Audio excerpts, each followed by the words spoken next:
Today, I want to talk about something you've probably never used before if you haven't used Sanity as a headless CMS. I want to talk about GROQ, or the Graph-relational Object Queries. If you haven't used GROQ, that's a damn shame because it is a fantastic query language. Not only is it the best way to get your content as data from Sanity, it's also got an open source counterpart that operates as an NPM package, letting you get the most of the language's power and bring it to bear on any JSON array. Now, in this video, I'm going to show a couple of basics and a couple of intermediate ideas that show just how powerful this query language is when compared to a regular old REST API or even things like GraphQL. Let's dive in. So let's take a quick look at how this actually works in a real world setting. This is the studio that I've got set up for my father and his beer tasting applications. So let's take a look at how we actually get breweries, and we'll go from super simple query to something very, very complex and show you all the ins and outs of what we're dealing with here. So the first thing we want to do is we want to get all the documents that are of type brewery. So we're going to use the asterisk. That's going to say, get me everything in the data set and give it to me as an array. So here's everything. Check-ins, venues, everything. We need to limit this based on the type of brewery. And that's going to get us only the breweries in the system. You can see that we went from a large number of results. How many results? Let's see, 2,446 down to a mere 413. So only 413 breweries represented. Now this has every bit of data at this level of our brewery. You can see we've got stuff like country, we've got the type, we've got city, we've got links to the untapped areas. All that's coming in. So unlike GraphQL, where you have to specify these things to begin with, you can actually get all your data back in one simple query. Now, it is probably best to limit what you get back so that your queries are all a little bit faster on their fetches. So we know we're probably gonna want the ID, and then we can also grab stuff like the name of the brewery, we can grab the city, and we can grab the state. That might be all that we need to build this out in our front end, in our Astro or Next or whatever that's going to be. And you can see it does then limit all of this. Now, the next thing is we might want to get data that references this brewery. In other words, maybe beers brewed by this brewery. So while a brewery does not automatically show a list of beers, each beer does have a reference to an individual brewery. So by default in Sanity, all of your references are two-way bound, which means that we can reference them from either side. So in this case, we can say we want a new property called beers, and we can go ahead and do a new query based on this. So we can say, give me all the documents, filter them. That's what the array braces here represent. Filter them for only type of beer. And we want this to reference, so references the current document object that we're sitting on, the current brewery, and we want reference the ID off of this. And this is going to fetch every beer that has a reference to this document's ID. This would work for beers, it would work for check-ins, it would work for anything else. All we'd have to do is change that type of beer. And you can see we now get an array back that goes, 0, 1. These are the different beers that are attached to these breweries. And you can see, again, we've gotten all of the data. Even though we might not have needed it, we could go ahead and project this as well by saying name, and we could get the style of the beer maybe, and the rating, so the my score variable. And you can see that simplifies it down. Some have a score, some don't. Here's Just Peachy, it has a score of 2.25. My father is not much of a sour fan. So that's pretty cool. That's not too far away from what you might expect out of your query language. And I'll take a moment to note, this is all a superset of JSON. You might say that this looks kind of like JSON. In fact, we could even put just a simple little JSON object here and we call it, my object, and we could have it be an object of things that has maybe like a cool is this, right? And then we need to remember there needs to be a comma after that. And now you can see every single one does have that object. It has an object that says cool as this. So it is just JSON with additional functionality, which is a really nice feature. It helps you to wrap your mind around it, unlike something like GraphQL, which is its own distinct language style. So that's all pretty standard. But what if we wanted to get the total number of beers for a brewery at the same time? Now, in other things like GraphQL, we could potentially use something like the relay specification in GraphQL and get pagination and page information that way. However, if we just want the aggregate count, that's a lot of overhead that we have to think about. With GROQ, we don't have to worry that much about it. Let's get the beer count for each of the breweries.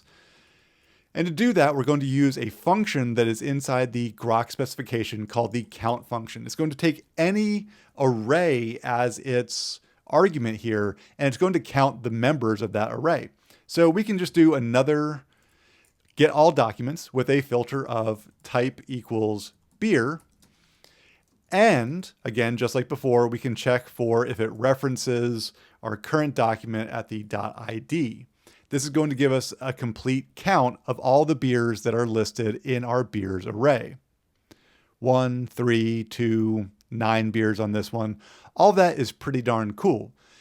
It's just one line of code. Again, I could have potentially done this in GraphQL with certain specifications built out, or I could have done this in my front-end code. But if I can do all this in basically what ends up being a one-liner passed to my fetch request, that's super powerful.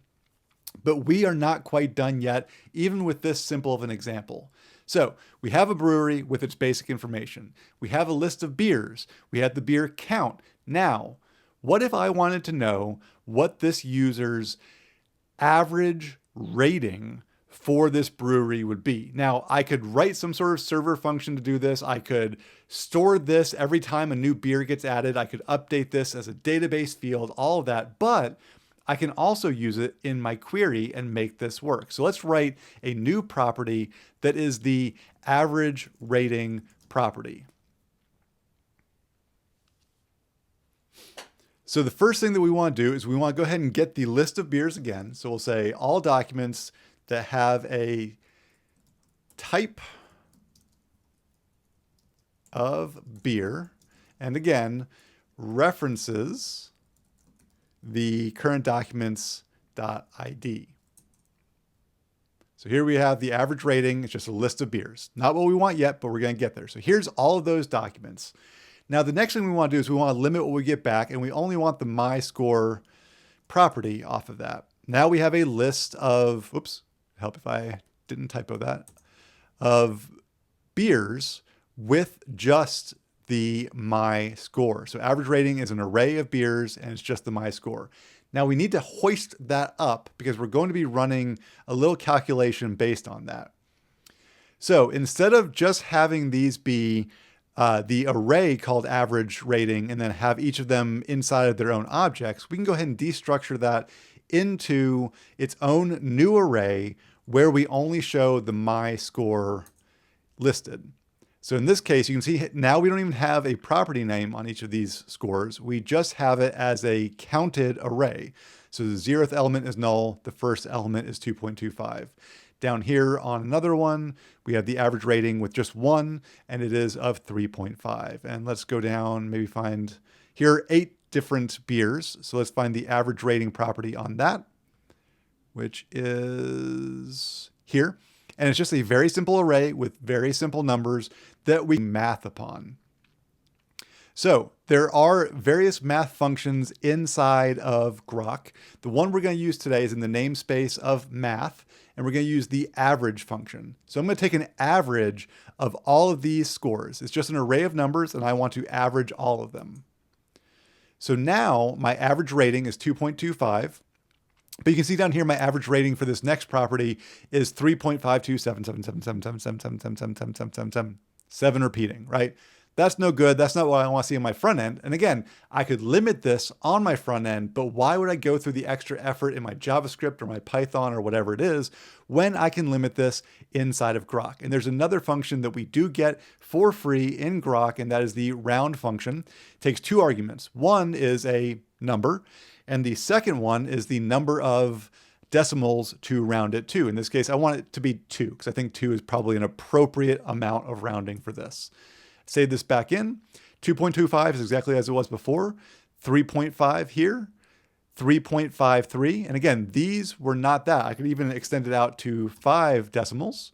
2.25, here it is. 2.25 doesn't change. Then we come down here and find the average rating 3.5 doesn't change, but now the average rating here, 3.52778, has changed. So we want to be at 2 because I think that's the best rounding that we could do for this. And we now have all the data we need to make an actual good set of functionality without having to do any of this work on the front end, just with some one-liners written into our GROQ queries. And they're not even that complex. They're a little complex once you get down to it, but they go a long way and they reduce the amount of effort put into your front end, the amount of time wasted on your front end. Let Sanity's Postgres worry about all that for you. It's going to be quick. It's going to be fine. Go ahead and send these queries in.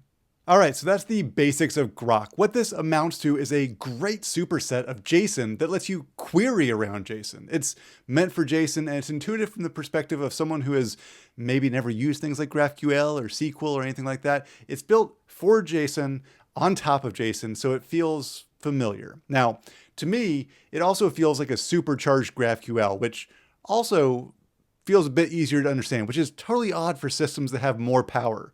So if you want to learn GROQ and want to kind of continue what we've talked about today, Sanity's docs have some decent resources and there's a playground built into any Sanity Studio. But for my money, I love playing around with GROQ.dev. It's a great playground with some interesting data sets built in. And let's face facts, querying for Pokemon is way more fun than querying for e-commerce data. And really, that's it. So until next time, I hope you keep doing amazing things. If you have any questions, post them down in the comments or hit me up on Blue Sky. And otherwise, I'll see you next time. Thanks a lot, y'all.